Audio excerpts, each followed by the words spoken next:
नमो कर जोरी श्री हरि कृष्ण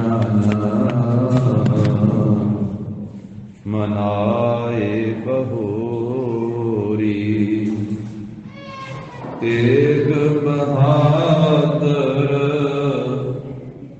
परम कृपाला गुर परम कृपाला श्री गुरु गोबिंद सिंह विसाला। धर्मों धरा पर पुन पुन सीसा पुन पुन सीसा बंदों बार बार जगदीशा। जिसमें अमृत ज्ञान है माणिक भगत वैराग। श्री गुरु ग्रंथ साहिब उदत बंदों कर अनुराग। एक अंकारा सतगुरु ते प्रसाद सच होए। वाहिगुरु जी की फतेह विघ्न विनाशन सोए। वाहिगुरु जी की फतेह विघ्न विनाशन सोए। सतनाम श्री वाहिगुरु सतगुरु सदा बदले सबन सुनाए कहियो सतन सबा बदले सबन सुनाए कहियो सतन। वाहिगुरु जी का खालसा वाहिगुरु जी की फतेह। जाहर जहूर हाजर हजूर सर्व कला भरपूर। पद पावन भगत वशल अंतरजामी कृपा दे खजाने दसां पातशाहियां दी जोत। धन श्री गुरु ग्रंथ साहिब जी महाराज सतगुरां दी अपरपार कृपा रहमत दा सदका जगत गुरु जाहर पीर जगत गुरु बाबा धन श्री गुरु नानक देव साहिब जी महाराज सतगुरां दे पावन पवित्र अस्थान गुरुद्वारा श्री मेल साहिब जी विखे सतगुरां दी पावन पवित्र हजूरी अंदर सजे हुए सुंदर दीवान की हाजरी भर रही गुरु की साजी माजी हुई साध संगत जीओ। गरीब नवाज साहब जी ने कृपा की है सत संगत का अमोलक सुभागा समा प्राप्त होया। श्रीमान भाई साहब भाई गुरदास साहब जी ने अपनी वारां दे विच गुरसिख की प्रीत का जिक्र किया। भाई साहब कहते कि जिस तरह चंद्रमा के नाल चकोर की प्रीत होंदी है ते चकोर एक टक चंद्रमा वाले वेखती रही। पुन्निया का चंद चढ़िया होया है ते चकोर लगातार वेखती रही है। वेखती वेखती डिग पैंदी है ते फिर वेखण लग पैंदी उठ के। चंद चकोर प्रीत है लाए तार निहाते। चकवी सूरज हेत है मिल होण सुखावे। ते चकवी दी सूरज दे नाल प्रीत है। सूरज नाल इस करके प्रीत है क्योंकि रात के मौके के उत्ते चकवी ते चकवा जो ये पंछी हैं उन्होंने का विछोड़ा पै जाता ते जो दिन चढ़ता है तो फिर वो आपस में मिलते हैं। भगत कबीर साहब जी ने भी जिक्र किया, कबीर चक्करी जो निस बीशरै आए मिले प्रभात। पर उत्थे जिक्र उन्होंने किया भी जो नाल बिछड़े राम से ना दिन मिले ना रात। वो चकवी चकवा रात में विछड़ते हैं, दिने मिल जाते हैं, पर जेडे वाहिगुरू नाल विछड़े वो ना दिने मिले ना रात मिले। पर गुरसिख की प्रीत का जिक्र करते हैं भाई साहब जी ने उदाहरण दी है चकवी की कि उसकी प्रीत है सूरज के नाल, सूरज चढ़न नाल आपस में मेल हुंदा है। चंद चकोर प्रीत है तारे तार निहाले, चकवी सूरज हेद है मिल होन सुखाले। नेहों कवल जल जानिए खिड़ मोहे जखाले। ते कवल फुल दा जल दे नाल प्रेम है, वो खिड़दा है पानी दे विच, खिड़ मोहे ते खाले। फिर आख्या मोर बबीहे बोलदे वेख बदल काले। मोरां दी ते बबीआं दी प्रीत है मींह दे नाल, ते काले बदनां नूं वेख करके वो बोलदे आ। मोर पैलां पाउण लग पैंदे जदों मींह पैण दी संभावना हुंदी, जदों आकाश विच बदल छा जांदे आ ते मोर भी बोलदे आ ते बगीए भी बोलदे। बाबीहा प्रियो प्रियो करे जल नित प्रेम पिया। मोर बगीहे बोलदे वेख बदल काले। नार पधार प्यार है मां पुत संभाले। ते नार दा पत्नी दा अपने पति दे नाल प्रेम है, माता दा अपने पुत्र दे नाल प्रेम है। भाई साहब जी ने कई तरह की प्रीत का जिक्र किया कि पति पत्नी का आपस में प्रेम है, ते मां दा पुत दे नाल प्रेम है। नार पधार प्यार है मां पुत संभाले। ते अखीर ते जाके आख्या इसे तरह पीर मुरीदा बिरहड़ी ओह निभ है नाते। पीर दे नाल मुरीदा दी प्रीत है ते ये नाल निभण वाली है, तोड़ निभण वाली प्रीत है। ते जिन्हां मुरीदा दी फिर अपने पीर दे नाल प्रीत है ना, जावर पीर जगतपुर बाबा जी दे नाल, ते ओह मींह पैंदियां भी फिर गुरु के दरबार में हाजरियां भरदे। इस महाराज ने आख्या झक्कड़ झागी भी हो वरसै भी गुर देखण जाए। भावें झक्कड़ झुलदा होवे, भावें मींह पैंदा होवे, भावें गलियां विच पानी खलोता होवे सड़क दे उत्ते, फिर भी अपने गुरु बाबा जी के दरबार विच आके नमस्कार करते। जिवें बाबा फरीद साहब जी का वचन है, कहते कि मींह पै रहा है, अपने प्यारे मुरशद दे नाल प्रेम है। जे चलदा हाँ ते मींह पैण दे नाल कंबली भिजदी है, जे रहिंदा हाँ ते फिर नेहों टुटदा। प्रेम दे विच फर्क पैंदा है। की कीता जावे?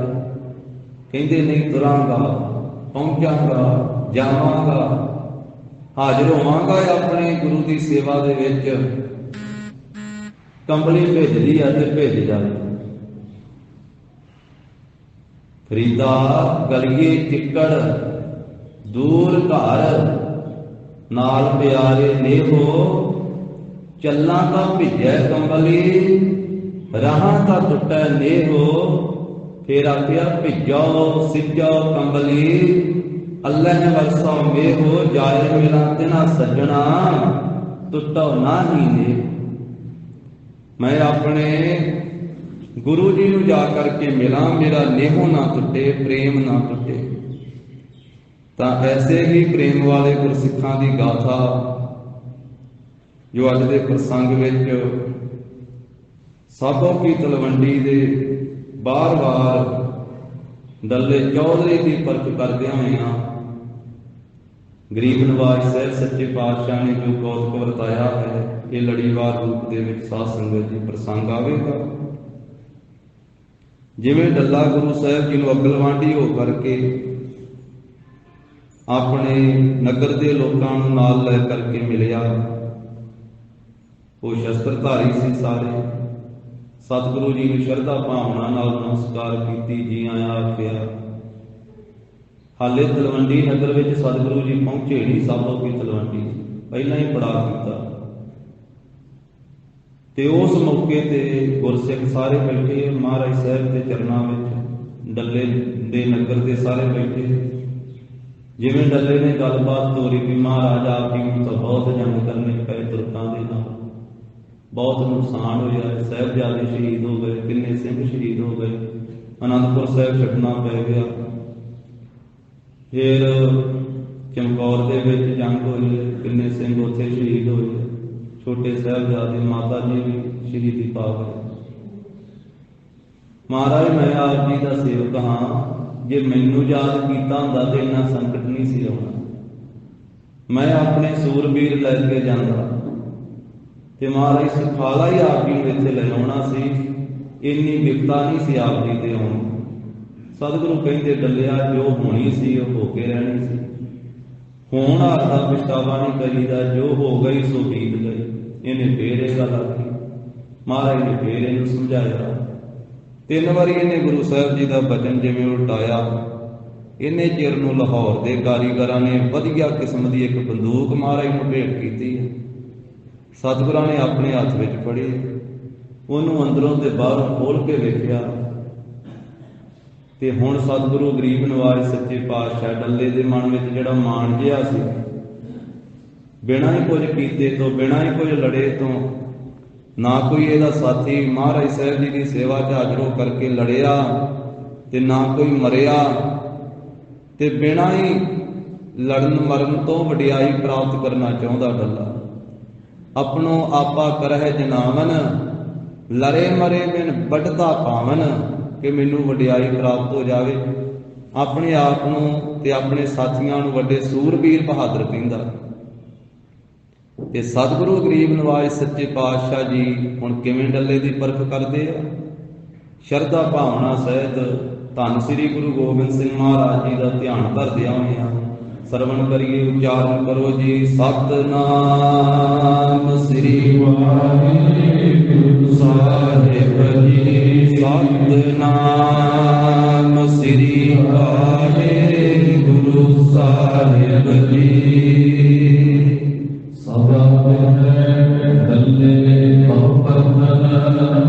ਸਭਾ ਭਰੀ ਹੋਈ ਹੈ ਧੰਨ ਗੁਰੂ ਗੋਬਿੰਦ ਸਿੰਘ ਮਹਾਰਾਜ ਜੀ ਦਾ ਦਰਬਾਰ, ਜਿੱਥੇ ਪੜਾਅ ਕੀਤਾ ਹੈ ਸਾਬੋ ਕੀ ਤਲਵੰਡੀ ਨਗਰ ਤੋਂ ਪਿਛਾਂਹ ਹੀ ਆਲੇ ਤੋਂ ਸਤਿਗੁਰੂ ਗਰੀਬ ਨਵਾਜ ਸਾਹਿਬ ਜੀ ਦੇ ਜਿੰਨੇ ਸਿੱਖ ਸੇਵਕ ਹਨ ਉਹ ਵੀ ਸਾਰੇ ਬੈਠੇ ਮਹਾਰਾਜ ਦੇ ਚਰਨਾਂ ਵਿੱਚ। ਡੱਲੇ ਚੌਧਰੀ ਦੇ ਸਾਥੀ ਵੀ ਜਿਹੜੇ ਹਨ 300-400 ਦੀ ਗਿਣਤੀ ਦੇ ਵਿੱਚ ਨਾਲ ਆਏ ਸੀ, ਉਹ ਵੀ ਬੈਠੇ ਹੋਏ ਆ ਸਾਰੇ ਸ਼ਸਤਰਧਾਰੀ। ਉਹ ਸਾਰੀ ਸਭਾ ਦੇ ਵਿੱਚ ਫਿਰ ਡੱਲੇ ਨੂੰ ਪਰਖਣ ਵਾਸਤੇ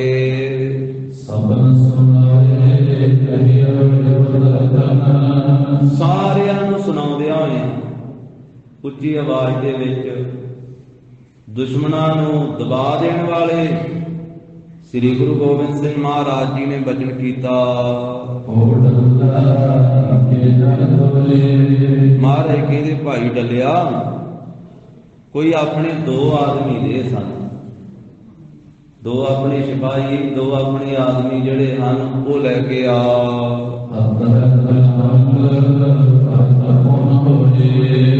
ਤਾਂ ਮਹਾਰਾਜ ਸਾਹਿਬ ਜੀ ਗਰੀਬ ਨਵਾਜ ਸੱਚੇ ਪਾਤਸ਼ਾਹ ਕਹਿਣ ਲੱਗੇ ਵੀ ਅਸੀਂ ਇਹ ਤੁਫੰਗ ਆਪਣੀ ਬੰਦੂਕ ਦੀ ਗੋਲੀ ਚਲਾਉਣੀ। ਕੋਈ ਆਪਣੇ 2 ਆਦਮੀ ਲਿਆ ਕੇ ਖਿਲਾਰ ਸਾਡੀ ਰਫਲ ਦੇ ਸਾਹਮਣੇ, ਤੇ ਅਸੀਂ ਆਪਣੀ ਇਸ ਰਫਲ ਦੀ, ਇਸ ਬੰਦੂਕ ਦੀ ਗੋਲੀ ਚਲਾ ਕੇ ਇਹਦੀ ਪਰਖ ਕਰਨੀ, ਕਿਉਂਕਿ ਅਸੀਂ ਪਰਖ ਕੇ ਸ਼ਸਤਰ ਰੱਖਦੇ ਹਾਂ ਆਪਣੇ ਪਾਸ, ਵੀ ਜੰਗ ਦੇ ਵਿੱਚ ਧੋਖਾ ਨਾ ਦੇ ਜਾਵੇ, ਵੀ ਜਿਸ ਵੇਲੇ ਜੰਗ ਕਰਨ ਦਾ ਸਮਾਂ ਹੋਵੇ ਨਾ ਹੋਵੇ, ਚੱਲੇ ਹੀ ਨਾ। ਇਸ ਕਰਕੇ ਇਹਦੀ ਪਰਖ ਕਰਨੀ ਅਸੀਂ, ਤੇ ਆਪਣੇ 2 ਲਿਆ, ਤੇਰੇ ਸੂਰਮੇ ਬੜੇ ਬਹਾਦਰ ਹਨ। ਤੂੰ ਕਹਿੰਦਾ ਕਿ ਮੈਨੂੰ ਯਾਦ ਕੀਤਾ ਹੁੰਦਾ, ਕੋਈ ਹੁਕਮਨਾਮਾ ਹੀ ਲਿਖ ਕੇ ਭੇਜ ਦਿੱਤਾ ਹੁੰਦਾ ਤੇ ਮੈਂ ਆ ਜਾਣਾ ਸੀ ਅਨੰਦਪੁਰ ਸਾਹਿਬ, ਤੇ ਇੰਨੀ ਵਿਪਤਾ ਨਹੀਂ ਸੀ ਪੈਣੀ। ਤੇ ਲਿਆ ਅਸੀਂ ਆਪਣੀ ਬੰਦੂਕ ਪਰਖ ਲਈਏ।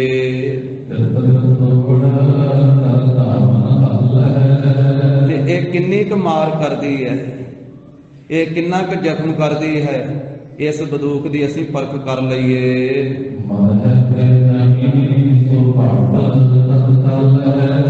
ਇਸ ਬੰਦੂਕ ਦੇ ਵਿੱਚੋਂ ਚਲਾਈ ਹੋਈ ਗੋਲੀ ਦੇ ਨਾਲ ਸਾਹਮਣੇ ਖਲੋਤੇ ਹੋਏ ਸੂਰਮੇ ਛੇਤੀ ਮਰਦੇ ਹਨ ਕਿ ਨਹੀਂ ਮਰਦੇ, ਅਸੀਂ ਵੇਖੀਏ ਪਰਖ ਕੇ ਕਿ ਇਹਦੀ ਕਿੰਨੀ ਕੁ ਮਾਰ ਹੈ, ਇਹਦੀ ਗੋਲੀ ਨਾਲ ਕਿੰਨੀ ਕੁ ਛੇਤੀ ਮੌਤ ਹੁੰਦੀ ਹੈ।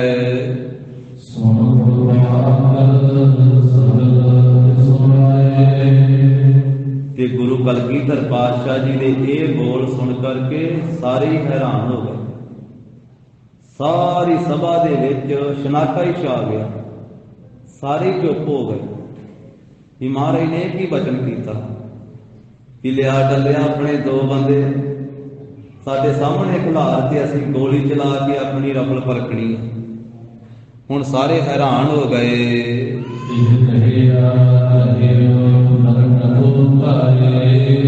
ਇਹ ਕਿਆ ਕਹਿਓ, ਇਹ ਕੀ ਆਖਿਆ ਹੈ ਗੁਰੂ ਸਾਹਿਬ ਜੀ ਨੇ? ਸਾਰੇ ਸੋਚਣ ਲੱਗ ਪਏ ਵੀ ਬੰਦਿਆਂ ਨੂੰ ਮਾਰਨਾ ਗੁਰੂ ਸਾਹਿਬ ਜੀ, ਨਿਸ਼ਾਨਾ ਦੋ ਆਦਮੀਆਂ ਦੇ ਉੱਤੇ ਪਰਖਣਾ, ਡੱਲੇ ਦੇ ਦੋ ਸਾਥੀਆਂ ਦੇ ਉੱਤੇ ਨਿਸ਼ਾਨਾ ਮਾਰੇਗੇ ਪਰਖਣਾ, ਬੰਦਿਆਂ ਨੂੰ ਮਾਰਨ ਵਾਸਤੇ ਗੁਰੂ ਸਾਹਿਬ ਜੀ ਨੇ ਕਹਿ ਦਿੱਤਾ ਹੈ।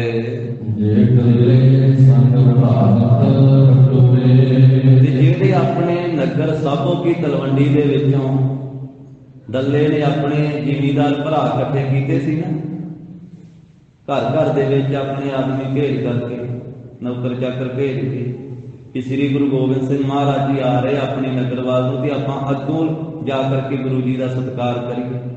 ਉਹ ਜਿੰਨੇ 300-400 ਦੀ ਗਿਣਤੀ ਵਿੱਚ ਨਾਲ ਆਏ ਸੀ ਘਰ ਪ੍ਰਤੀ, ਜਿੰਨੇ ਆਦਮੀ ਭਰਾ ਜ਼ਿਮੀਂਦਾਰ, ਉਹ ਜਿੰਨੇ ਇਕੱਠੇ ਕਰਕੇ ਡੱਲਾ ਲੈ ਕੇ ਆਇਆ ਸੀ।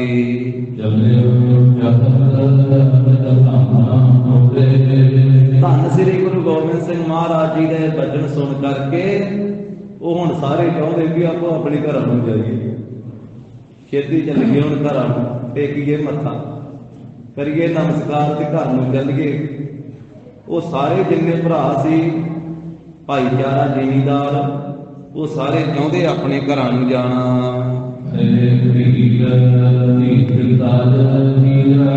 ਉਹ ਜਿਨ੍ਹਾਂ ਨੂੰ ਡੱਲਾ ਸੂਰਬੀਰ ਦੱਸਦਾ ਸੀ ਨਾ, ਸਾਰਿਆਂ ਨੇ ਧੀਰਜ ਛੱਡ ਦਿੱਤਾ ਤੇ ਧੀਰਜ ਛੱਡ ਕੇ ਉਹ ਕਾਇਰ ਬਣ ਗਏ, ਕਾਇਰ ਹੋ ਗਏ। ਧੀਰ ਨਾਮ ਹੈ, ਡਰਪੋਕ ਕਾਇਰ ਹੋ ਗਏ। ਤੇ ਗੁਰੂ ਸਾਹਿਬ ਜੀ ਦੇ ਪਾਸ ਬੈਠਾ ਨਹੀਂ ਹੁਣ ਜਾਂਦਾ। ਹੁਣ ਉਹ ਅੰਦਰੋਂ ਕਾਹਲਾ ਜਿਹਾ ਪੈਣ ਲੱਗ ਗਿਆ ਮਨ, ਗੁਰੂ ਸਾਹਿਬ ਜੀ ਦੇ ਦਰਬਾਰ ਦੇ ਵਿੱਚ ਬੈਠਾ ਨਹੀਂ ਜਾਂਦਾ। ਹੁਣ ਚਾਹੁੰਦੇ ਆ ਵੀ ਆਪਾਂ ਘਰਾਂ ਨੂੰ ਚਲੇ ਜਾਈਏ। ਹੁਣ ਜੀ ਗੁਰੂ ਸਾਹਿਬ ਜੀ ਦੇ ਪਾਸ ਬੈਠਣਾ ਸੌਖਾ ਨਹੀਂ ਹੈ। ਧੰਨ ਗੁਰੂ ਗ੍ਰੰਥ ਸਾਹਿਬ ਮਹਾਰਾਜ ਕਹਿੰਦੇ ਨਾ, ਸਚਿਆਰ ਸਿੱਖ ਬੈਠੇ ਸਤਿਗੁਰ ਪਾਸ, ਕੂੜਿਆਰ ਨਾ ਲੱਭਣੀ ਕਿਤੇ ਥਾਏ ਭਲ। ਇੱਕ ਸਚਿਆਰ ਅਤੇ ਇੱਕ ਕੂੜਿਆਰ, ਜਿਹੜੇ ਸਤਿਗੁਰਾਂ ਦੇ ਪਾਸ ਬੈਠਦੇ ਆ ਉਹ ਸਚਿਆਰ ਸਿੱਖ ਹੀ ਬੈਠਦੇ ਆ, ਜਾਂ ਜਿਹੜੇ ਬੈਠਦੇ ਆ ਉਹ ਫਿਰ ਬੈਠ ਕਰਕੇ ਹੌਲੀ ਹੌਲੀ ਸਚਿਆਰ ਬਣ ਜਾਂਦੇ ਗੁਰੂ ਕੇ ਚਰਨਾਂ ਵਿੱਚ ਬੈਠਣ ਵਾਲੇ। ਤਾਂ ਉਸ ਵੇਲੇ ਇਹ ਕਾਇਰ ਹੋ ਗਏ ਤੇ ਸੋਚਦੇ ਆ ਵੀ ਆਪਣੇ ਘਰਾਂ ਨੂੰ ਹੁਣ ਜਾਇਆ ਜਾਵੇ।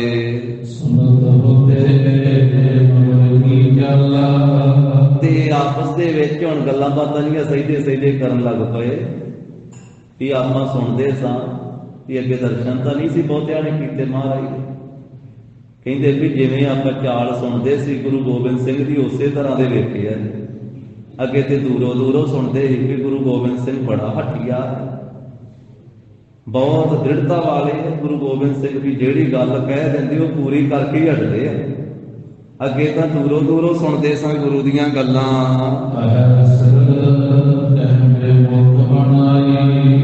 ਤਾਂ ਅੱਗੇ ਤਾਂ ਸੁਣਦੇ ਸੀ ਕਿ ਮਨ ਭਾਵਤ ਬੋਲੇ ਮੁਖ ਆਈ, ਕਿ ਗੁਰੂ ਗੋਬਿੰਦ ਸਿੰਘ ਜੋ ਉਹਨਾਂ ਦੇ ਮਨ ਵਿੱਚ ਆਉਂਦਾ ਹੈ ਉਹੀ ਬੋਲ ਦਿੰਦੇ। जो मन में। फिर गुरु की होया साध संगत जी, जे किसी को पुछ बुझा के बोलिया, गुरु बोलता ही वो है जो गुरु का जी करता। गुरु ते परमेश्वर किसी की सलाह नहीं लेंगे, जो कुछ करते आप करते। सलाह तो उसनों लैनी पैंदी आ जिहड़ा कमजोर होवे, कमजोर नूं सलाह लैनी पैंदी, जां जिहदी अपनी सियाणप काम ना करे उन्होंने दूजे की सलाह लैनी पैंदी। पर गुरु ते समर्थ है।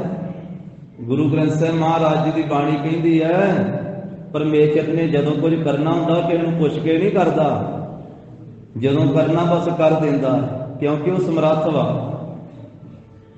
जो किछ करे सो आपै करे, पीओ पूछ ना मसलत धरै। दूजे नूं पुछ के सलाह नहीं लेंदे।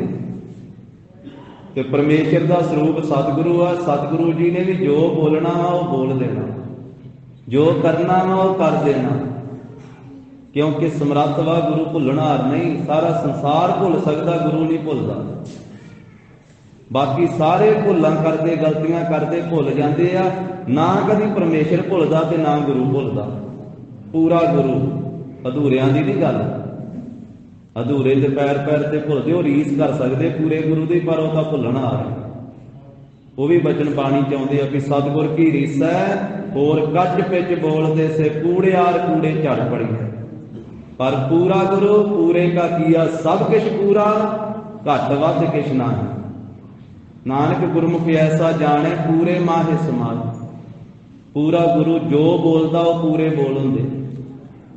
तां सतगुरु गरीब नवाज साहब के बारे वो सोच रहे हैं। डल्ले का भाईचारा नगर निवासी कहते भी जिवें सुनते सी ना कि मन भाउंदे ही बोलते, मुख विच जो आ जाती उही बोल देंदे। ते उस तरह ही गुरु जी ने अज वेखो बोल दिता। कहते भी दो बंदे लिया डलिया ते गोली चलाउणी है, मारनी एक दे विच, बंदूक परखनी। ऐह सिर कह बेमुख बनाई। ये जिहड़े बेमुख हो रहे हैं वो इस तरह के बोल बना बना के कह रहे हैं भी वेखो गुरु कैसा सिरड़ी है, कैसा हठिया गुरु है। वेखो निशाना बंदूक का परखना है, बंदूक परखनी है कि वह किन्नी क मार करती है, तो बंदियां उत्ते परखन लगे है। दो जिहड़े बंदे आख्या वो डलिया लिया के दे, ये सोचन लग पे, इस तरह आपस में बोलन लग पे। आपस में विचारां करते आ, सही सही कुछ मना च सोचते आ, कुछ सही सही घुसर घुसर करके बोलते एक दूजे नाल। कहते देखो परखनी बंदूक वास्ते, मारने बंदे। बंदूक परखण वास्ते मनुख मार देने हन।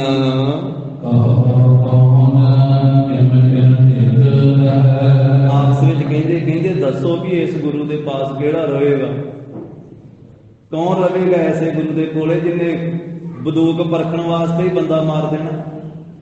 ऐसे गुरु के कोले कौन रह सकता है।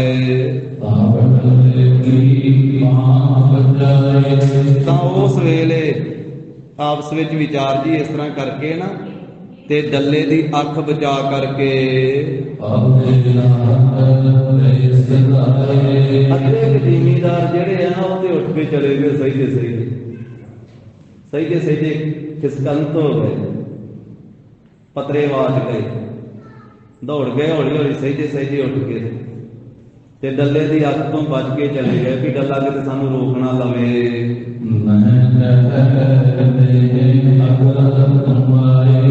जाते हुए नीवियां जिहियां पा के ते डल्ले की अख तो बचते हुए जा रहे हैं ते सोच रहे हैं कि किते सानू कह ना दवे डल्ला चौधरी कि खलो जा तू ही अगे हो जा गुरु गोबिंद सिंह। इस तरह नीवियां जिहियां पा के अख बचा के तुरे जा रहे हैं।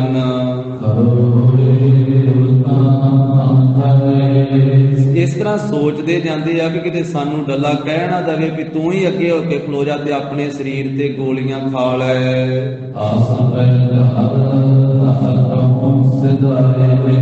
इस तरह डर धारण कर करके अद्धे के जिमीदार डल्ले चौधरी के साथी आपो अपने घरां नूं दौड़ गए।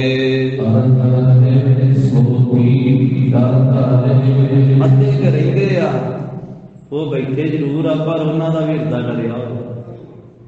ਅੱਧੇ ਕੁ ਰਹਿ ਗਏ ਆ, ਉਹਨਾਂ ਨੇ ਵੀ ਭੈ ਧਾਰਨ ਕੀਤਾ ਹੋਇਆ ਹੈ।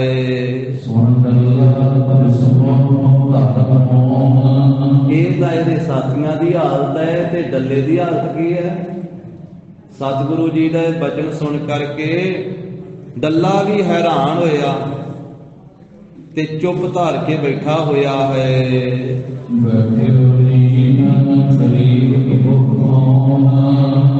ਤੇ ਹੈਰਾਨ ਹੋਇਆ ਤੇ ਆਪਣੀ ਧੌਣ ਨੀਵੀਂ ਕਰਕੇ ਥੱਲੇ ਧਰਤੀ ਵੱਲ ਨੂੰ ਵੇਖੀ ਜਾਂਦਾ। ਤਾਂ ਨੂੰ ਨਹੀਂ ਮੂੰਹ ਚੁੱਕਦਾ ਮਹਾਰਾਜ ਵੱਲ, ਥੱਲੇ ਨੂੰ ਅੱਖਾਂ ਕੀਤੀਆਂ ਤੇ ਧਰਤੀ ਵੱਲ ਨੂੰ ਵੇਖੀ ਜਾਂਦਾ, ਚੁੱਪ ਕੀਤਾ ਹੋਇਆ ਡੱਲਾ। ਕਿਤੇ ਤੇ ਬਹੁਤੀਆਂ ਗੱਲਾਂ ਕਰਦਾ ਸੀ ਡੱਲਾ ਚੌਧਰੀ, ਕਿੰਨੀਆਂ ਬਣਾ ਬਣਾ ਕੇ 3 ਵਾਰੀ ਮਹਾਰਾਜ ਦਾ ਬਚਨ ਨਹੀਂ ਉਲਟਾਇਆ। ਕਹਿੰਦਾ ਮਹਾਰਾਜ ਮੈਨੂੰ ਯਾਦ ਕਰਦੇ ਤੇ ਮੈਂ ਆਉਣਾ ਸੀ ਅਨੰਦਪੁਰ ਸਾਹਿਬ, ਮੇਰੇ ਕੋਲੇ ਬੜੇ ਬਹਾਦਰ ਸਿਪਾਹੀ, ਮੇਰੇ ਸਾਥੀ ਜ਼ਿਮੀਂਦਾਰ ਬੜੇ ਬਹਾਦਰ, ਤੇ ਮਹਾਰਾਜ ਮੈਂ ਆ ਜਾਂਦਾ ਤੇ ਤੁਹਾਨੂੰ ਅਨੰਦਪੁਰ ਸਾਹਿਬ ਇੰਨੇ ਦੁੱਖ ਨਹੀਂ ਸੀ ਝੱਲਣੇ ਪੈਣੇ, ਮੈਂ ਆ ਕਰਕੇ ਸਾਰਾ ਸੰਕਟ ਦੂਰ ਕਰ ਦੇਣਾ।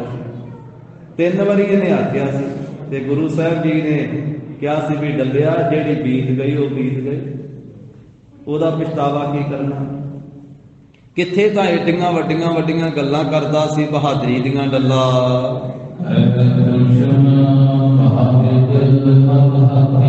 ਤੇ ਕਿੱਥੇ ਹੁਣ ਚੁੱਪ ਹੀ ਕਰ ਗਿਆ ਤੇ ਨੀਵੀਂ ਪਾ ਗਿਆ। ਚੁੱਪ ਕਰਕੇ ਤੇ ਧਰਤੀ ਵੱਲ ਨੂੰ ਵੇਖੀ ਜਾਂਦਾ, ਜਿਵੇਂ ਬੁੱਧੀ ਨਾਸ ਹੀ ਹੋ ਗਈ ਹੋਵੇ, ਮੱਤ ਜਿਹੜੀ ਉਹ ਨਾਸ ਹੀ ਹੋ ਗਈ ਹੋਵੇ। ਹੁਣ ਕੋਈ ਗੱਲ ਜਿਹੜੀ ਹੈ ਉਹ ਔੜਦੀ ਨਹੀਂ, ਆਉਂਦੀ ਨਹੀਂ, ਕਿਉਂਕਿ ਗੁਰੂ ਸਾਹਿਬ ਦੀ ਬੜੀ ਵੱਡੀ ਸਮਰੱਥਾ ਹੈ। ਗਰੀਬ ਨਵਾਜ਼ ਸੱਚੇ ਪਾਤਸ਼ਾਹ ਦੇ ਸਾਹਮਣੇ ਕੋਈ ਇਸ ਤਰ੍ਹਾਂ ਦੀਆਂ ਗੱਲਾਂ ਆਪਾਂ ਜਣਾਉਣ ਵਾਲੀਆਂ ਕਰਨੀਆਂ ਤੇ ਮਹਾਰਾਜ ਸਾਹਿਬ ਜੀ ਉਸੇ ਵੇਲੇ ਹੀ ਉਹ ਦੂਰ ਕਰ ਦਿੰਦੇ ਸਾਰਾ ਹੰਕਾਰ। ਹੁਣ ਇਸ ਤਰ੍ਹਾਂ ਥੱਲੇ ਨੀਵੀਂ ਪਾ ਕੇ ਬੈਠਾ ਹੈ ਜਿਵੇਂ ਸਾਰੀ ਬੁੱਧੀ ਦਾ ਗਿਆਨ ਨਾਸ ਹੀ ਹੋ ਗਿਆ ਹੋਵੇ।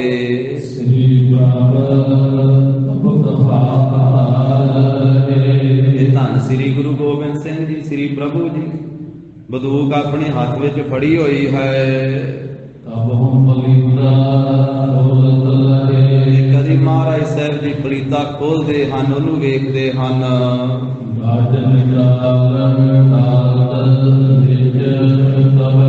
ਤੇ ਕਦੇ ਗਰੀਬ ਨਵਾਜ਼ ਸਾਹਿਬ ਜੀ ਗੱਜ ਕੱਢ ਲੈਂਦੇ ਆ ਤੇ ਉਹ ਵਿੱਚ ਫੇਰਦੇ ਹਨ। ਕੋਠੀ ਕਹਿੰਦੇ ਜਿਹਦੇ ਵਿੱਚ ਬਰੂਦ ਪਾਇਆ ਜਾਂਦਾ, ਕਦੀ ਖੋਲ ਕਰਕੇ ਉਹ ਬਰੂਦ ਪਾਉਣ ਵਾਲਾ ਥਾਂ ਵੇਖਦੇ ਹਨ। ਇਸ ਤਰ੍ਹਾਂ ਕਿੰਨਾ ਸਮਾਂ ਸਤਿਗੁਰੂ ਜੀ ਵੇਖਦੇ ਰਹੇ ਬੰਦੂਕ ਦੀ ਤਰ੍ਹਾਂ ਉਹਦੇ ਵੱਲ ਤਰਫ।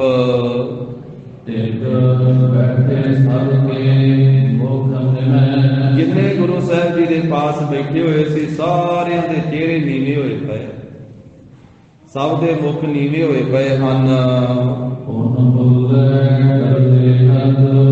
ਮਹਾਰਾਜ ਸਾਹਿਬ ਨੇ ਫਿਰ ਦੂਸਰੀ ਵਾਰ ਬਚਨ ਕੀਤਾ, ਕਹਿਣ ਲੱਗੇ ਭਾਈ ਡੱਲਿਆ, 2 ਆਦਮੀ ਭਾਈ ਲਿਆ ਆਪਣੇ, ਪੜੋ ਭਾਈ, ਸਾਨੂੰ ਦਿਓ ਲਿਆ ਕੇ ਆਪਣੇ 2 ਆਦਮੀ ਜਿਹੜੇ ਸਾਡੀ ਬੰਦੂਕ ਦੇ ਸਾਹਮਣੇ ਖਲੋਣ। ਤੇ ਫਿਰ ਇਹ ਬੰਦੂਕ ਦੀ ਗੋਲੀ ਮਾਰ ਕਰਕੇ ਤੇ ਅਸੀਂ ਰਫਲ ਨੂੰ ਪਰਖ ਲਈਏ ਤੇ ਸਾਰੇ ਜਾਣ ਲੈਣ, ਪਤਾ ਲੱਗ ਜਾਵੇ ਵੀ ਇਹ ਜਿਹੜੀ ਕਾਰੀਗਰਾਂ ਨੇ ਸਾਨੂੰ ਬੰਦੂਕ ਦਿੱਤੀ ਹੈ ਨਵੀਂ, ਇਹ ਕਿੰਨਾ ਕੁ ਜ਼ਖਮ ਕਰਦੀ ਹੈ, ਕਿੰਨੀ ਕੁ ਮਾਰ ਕਰਦੀ ਹੈ। ਤੇ ਸਤਿਗੁਰੂ ਜੀ ਦਾ ਇਹ ਬਚਨ ਸੁਣ ਕਰਕੇ ਡੱਲੇ ਨੇ ਚੁੱਪ ਧਾਰੀ ਹੋਈ ਹੈ।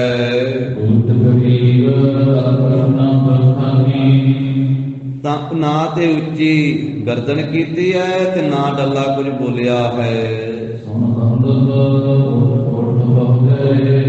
ਕਿਉਂਕਿ ਮਹਾਰਾਜ ਸਾਹਿਬ ਜੀ ਦੇ ਬੋਲ ਸੁਣ ਕਰਕੇ ਜਿੰਨੇ ਭਾਈਚਾਰਾ ਸੀ ਨਾ ਡੱਲੇ ਦਾ, ਉਹ ਬੰਧਵ ਜ਼ਿਮੀਂਦਾਰ ਭਰਾ, ਉਹ ਬਹੁਤੇ ਉੱਠ ਕੇ ਸਹਿਜੇ ਚਲੇ ਗਏ। ਬਾਕੀਆਂ ਵਿੱਚੋਂ ਅੱਧੇ ਕੁ ਪਹਿਲਾਂ ਚਲੇ ਗਏ ਸੀ, ਬਾਕੀ ਵੀ ਚਲੇ ਗਏ। ਤੇ ਧੀਰਜ ਦੇ ਸਹਿਤ ਨਹੀਂ ਉਹਨਾਂ ਨੇ ਹੋਣਾ ਕੀਤਾ, ਤੇ ਟਿਕਣਾ ਨਹੀਂ ਕੀਤਾ, ਬੈਠਣਾ ਨਹੀਂ ਕੀਤਾ। ਸਾਰਿਆਂ ਦੀ ਧੀਰਜ ਜਿਹੜੀ ਉਹ ਖਤਮ ਹੋ ਗਈ ਤੇ ਉੱਠ ਕੇ ਚਲੇ ਗਏ। ਉਹ ਜਿਹੜੇ ਜ਼ਿਮੀਂਦਾਰ ਭਾਈਚਾਰਾ ਸੀ ਉਹ ਜਾਂਦੇ ਹੋਏ ਇਸ ਤਰ੍ਹਾਂ ਕਹਿੰਦੇ, ਆਪਾਂ ਕੋਈ ਨੌਕਰ ਥੋੜਾ ਬੰਦੇ। ਠੀਕ ਆ, ਗੁਰੂ ਸਾਹਿਬ ਦੇ ਕੋਲੇ ਆਏ ਸਾਂ ਨਮਸਕਾਰ ਕਰਨ ਵਾਸਤੇ, ਆਪਾਂ ਡੱਲੇ ਦੇ ਨੌਕਰ ਤਾਂ ਨਹੀਂ ਗਏ ਵੀ ਅਸੀਂ ਇਹਦੇ ਕੋਲੇ ਬੈਠੇ ਰਹੀਏ। ਚਾਕਰ ਨਹੀਂ ਜੇ ਡਰ ਤੇ ਗਏ ਕਿ ਜੇ ਅਸੀਂ ਡਰ ਧਾਰਨ ਕਰਕੇ ਡੱਲੇ ਦਾ ਤੇ ਇਹਦੇ ਕੋਲੇ ਰਹੀਏ, ਅਸੀਂ ਕੋਈ ਨੌਕਰ ਨਹੀਂ ਹਾਂ। ਇਸ ਤਰ੍ਹਾਂ ਕਹਿੰਦੇ ਜੋ ਡੱਲੇ ਦੇ ਭਰਾ ਸੀ, ਭਾਈਚਾਰਾ ਜ਼ਿਮੀਂਦਾਰ ਸੀ, ਉਹ ਡਰ ਧਾਰਨ ਕਰਕੇ ਤੇ ਚਲੇ ਗਏ। ਉਹਨਾਂ ਨੇ ਆਪਣੇ ਮਨ ਵਿੱਚ ਇਹ ਖਿਆਲ ਧਾਰਨ ਕੀਤਾ ਵੀ ਸਭਾ ਦੇ ਵਿੱਚ ਕੱਲੇ ਨੇ ਇਹ ਖਿਆਲ ਧਾਰਿਆ ਵੀ ਕਿਤੇ ਮੈਨੂੰ ਹੀ ਨਾ ਕਹਿ ਦਵੇ ਡੱਲਾ, ਜਾ ਤੂੰ ਹੀ ਜਾ ਕਰਕੇ ਗੁਰੂ ਸਾਹਿਬ ਜੀ ਦੇ ਬੰਦੂਕ ਦੇ ਅੱਗੇ, ਨਿਸ਼ਾਨੇ ਦੇ ਅੱਗੇ ਖਲੋ ਜਾ। ਇਸ ਤਰ੍ਹਾਂ ਚਿੱਤ ਵਿੱਚ ਜਾਣ ਕਰਕੇ, ਡਰ ਧਾਰਨ ਕਰਕੇ ਉਹ ਜ਼ਿਮੀਂਦਾਰ ਭਾਈਚਾਰਾ ਚਲੇ ਗਿਆ। ਸਭਾ ਦੇ ਵਿੱਚ ਉਹ ਖਲੋਤੇ ਨਹੀਂ, ਬੈਠੇ ਨਹੀਂ। ਇਸ ਤਰ੍ਹਾਂ ਦੂਸਰਾ ਬਚਨ ਕਰਨ ਤੋਂ ਬਾਅਦ ਸ੍ਰੀ ਗੁਰੂ ਗੋਬਿੰਦ ਸਿੰਘ ਮਹਾਰਾਜ ਜੀ ਨੇ ਇਧਰੋਂ ਫਿਰ ਖਿਆਲ ਆਪਣਾ ਟਾਲ ਦਿੱਤਾ ਹੈ। ਤੇ ਦੁਨਾਲੀ ਬੰਦੂਕ ਸੀ, 2 ਨਾਲੀਆਂ ਵਾਲੀ ਬੰਦੂਕ। ਫਿਰ ਮਹਾਰਾਜ ਸਾਹਿਬ ਜੀ ਇਸ ਦੁਨਾਲੀ ਬੰਦੂਕ ਨੂੰ ਵੇਖਣ ਤੇ ਪਰਖਣ ਦੇ ਵਿੱਚ ਲੱਗ ਗਏ। ਗਰੀਬ ਨਵਾਜ ਸੱਚੇ ਪਾਤਸ਼ਾਹ ਜੀ ਨੇ ਫਿਰ ਬਰੂਦ ਪਾਇਆ ਇਸ ਦੁਨਾਲੀ ਬੰਦੂਕ ਦੇ ਵਿੱਚ, ਤੇ 2 ਗੋਲੀਆਂ ਸਤਿਗੁਰੂ ਜੀ ਨੇ ਪਾਈਆਂ ਹਨ। ਤੇ ਗੱਜ ਦੇ ਨਾਲ ਚੰਗੀ ਤਰ੍ਹਾਂ ਇਹ 2 ਗੋਲੀਆਂ ਠੋਕ ਦਿੱਤੀਆਂ ਹਨ ਤੇ ਭਲੀ ਪ੍ਰਕਾਰ ਇਹਨੂੰ ਤਿਆਰ ਕਰ ਲਿਆ ਹੈ। ਤੀਸਰਾ ਬਚਨ ਮਹਾਰਾਜ ਧੰਨ ਸ੍ਰੀ ਗੁਰੂ ਗੋਬਿੰਦ ਸਿੰਘ ਸੱਚੇ ਪਾਤਸ਼ਾਹ ਜੀ ਨੇ ਫੇਰ ਕੀਤਾ।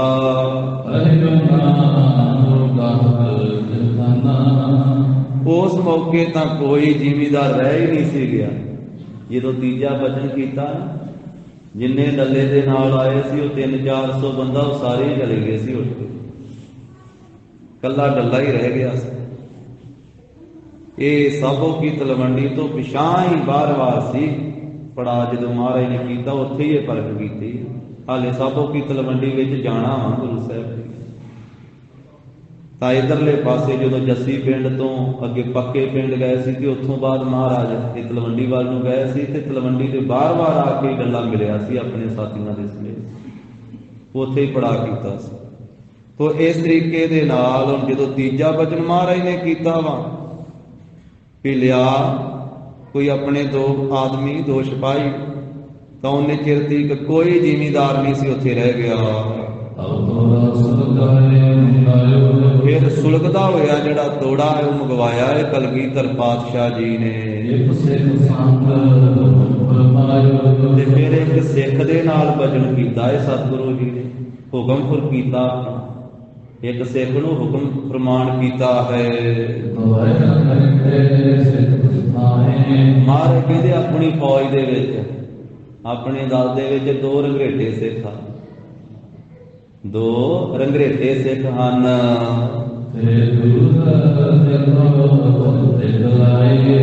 ਮਹਾਰਾਜ ਸਾਹਿਬ ਜੀ ਕਹਿਣ ਲੱਗੇ ਵੀ ਨਿਗਾਹ ਲਾ ਕੇ ਵੇਖਣਾ ਕਰ ਸਿੱਖਾ, ਕਿਤੇ ਦੂਰ ਟਿਕੇ ਹੋਣੇ ਆਪਣੀ ਫੌਜ ਦੇ ਵਿੱਚ ਬੈਠੇ ਹੋਣਗੇ, ਆਪਣੇ ਦਲ ਦੇ ਵਿੱਚ ਜੋ 2 ਰੰਘਰੇਟੇ ਸਿੱਖ ਹਨ।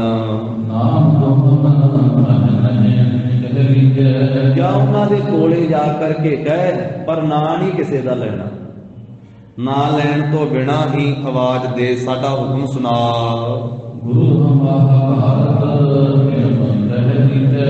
ਉਹਨਾਂ ਰੰਘਰੇਟੇ ਸਿੱਖਾਂ ਦੇ ਕੋਲੇ ਜਾ ਕਰਕੇ ਇਹ ਗੱਲ ਕਹਿ ਦੇ ਸਿੱਖਾ ਕਿ ਤੁਹਾਨੂੰ ਗੁਰੂ ਸਾਹਿਬ ਸੱਦਦੇ, ਗੁਰੂ ਸਾਹਿਬ ਬੁਲਾਉਂਦੇ ਹਨ। ਇਹ ਗੱਲ ਜ਼ਰੂਰ ਦੱਸਦਾ ਵੀ ਰਫਲ ਆਈ ਆ ਨਵੀਂ ਤੇ ਉਹਦੇ ਵਿੱਚ ਗੋਲੀਆਂ ਪਾ ਕੇ ਚਲਾਉਣੀਆਂ ਵਾ ਤੇ ਨਿਸ਼ਾਨਾ ਲਾ ਕਰਕੇ ਤੇ ਬੰਦੂਕ ਦੀ ਪਰਖ ਕਰਨੀ ਆ, ਗੋਲੀ ਮਾਰਨੀ ਆ ਤੇ ਨਾਂ ਨਹੀਂ ਲੈਣਾ ਵੀ ਇੱਕ ਸਿੱਖ ਆਵੇ ਤੇ ਨਿਸ਼ਾਨਾ ਲਾ ਕਰਕੇ ਤੇ ਇਹ ਬੰਦੂਕ ਦੀ ਪਰਖ ਕਰਨੀ ਵੀ ਇਹ ਕਿੰਨੀ ਕੁ ਮਾਰ ਕਰਦੀ ਹੈ। ਤੇ ਜਿੱਥੇ ਪਿਛਲੇ ਪਾਸੇ ਬੈਠੇ ਹੋਏ ਸੀ ਨਾ ਸਿੱਖ, ਗੁਰੂ ਕੀ ਫੌਜ ਸਾਰੀ ਸੈਂਕੜਿਆਂ ਦੀ ਗਿਣਤੀ ਦੇ ਵਿੱਚ ਸੀ, ਤਾਂ ਉਸ ਮੌਕੇ ਦੇ ਉੱਤੇ ਜਾ ਕੇ ਇਸ ਸਿੱਖ ਨੇ ਸਾਰੀ ਮਹਾਰਾਜ ਸਾਹਿਬ ਦੀ ਆਗਿਆ ਸੁਣਾ ਦਿੱਤੀ ਹੈ। ਧੰਨ ਗੁਰੂ ਗੋਬਿੰਦ ਸਿੰਘ ਮਹਾਰਾਜ ਸਾਹਿਬ ਜੀ ਨੇ ਇੱਕ ਸਿੱਖ ਨੂੰ ਸੱਦਿਆ ਹੈ। ਸਤਿਗੁਰੂ ਗਰੀਬ ਨਿਵਾਜ ਸਾਹਿਬ ਜੀ ਨੇ ਆਗਿਆ ਕੀਤੀ ਹੈ, ਆਪਣੀ ਬੰਦੂਕ ਪਰਖਣੀ ਹੈ, ਨਿਸ਼ਾਨਾ ਲਾਉਣਾ ਹੈ ਤੇ ਕੋਈ ਸਿੱਖ ਮਹਾਰਾਜ ਸਾਹਿਬ ਕਹਿੰਦੇ ਆਵੇ। ਉਸ ਵੇਲੇ ਇਹ ਗੁਰੂ ਸਾਹਿਬ ਜੀ ਦੀ ਆਗਿਆ ਜਾ ਸੁਣਾਈ ਹੈ। ਇਹ ਦੋ ਸਿੱਖ ਰੰਗਰੇਟੇ ਗੁਰੂ ਕੇ ਬੇਟੇ, ਇਹ ਰੰਗਰੇਟੇ ਸਿੱਖ ਉਸ ਵੇਲੇ ਦਸਤਾਰਾਂ ਸਜਾ ਰਹੇ ਸੀ, ਦਸਤਾਰਾਂ ਦੋਵੇਂ ਹੀ ਸਿੱਖ, ਭਾਈ ਵੀਰ ਸਿੰਘ, ਭਾਈ ਧੀਰ ਸਿੰਘ। ਔਰ ਐਸਾ ਵੀ ਕਈਆਂ ਗੁਰਮੁਖਾਂ ਨੇ ਇੱਥੇ ਤਾਂ ਜ਼ਿਕਰ ਐਸਾ ਨਹੀਂ ਆਇਆ ਹੈ, ਕਈਆਂ ਨੇ ਜ਼ਿਕਰ ਕੀਤਾ ਕਿ ਇਹ ਦੋਵੇਂ ਪਿਤਾ ਦੇ ਪੁੱਤਰ ਸਨ, ਪਿਤਾ ਪੁੱਤਰ ਭਾਈ ਵੀਰ ਸਿੰਘ, ਧੀਰ ਸਿੰਘ। ਤਾਂ ਦਸਤਾਰਾਂ ਬੰਨ੍ਹ ਰਹੇ ਸੀ ਉਸ ਮੌਕੇ ਦੇ ਉੱਤੇ, ਅੱਧੀਆਂ ਕਬੱਲੀਆਂ ਸੀ, ਅੱਧੀਆਂ ਗਲੇ ਬੰਨਣ ਵਾਲੀਆਂ ਸਨ, ਸਜਾਉਣ ਵਾਲੀਆਂ ਸੀ ਦਸਤਾਰਾਂ। ਕੁਝ ਤਾਂ ਸੀਸ ਦੇ ਉੱਤੇ ਸੀ, ਅੱਧੀ ਕੁ ਦਸਤਾਰ ਸਜਾ ਲਈ ਸੀ, ਅੱਧੀ ਗਲੇ, ਅੱਧੇ ਕੁ ਪੇਜ ਸਜਾਉਣ ਵਾਲੇ ਸੀ, ਅੱਧੀਆਂ ਦਸਤਾਰਾਂ ਹੱਥ ਵਿੱਚ ਸੀ।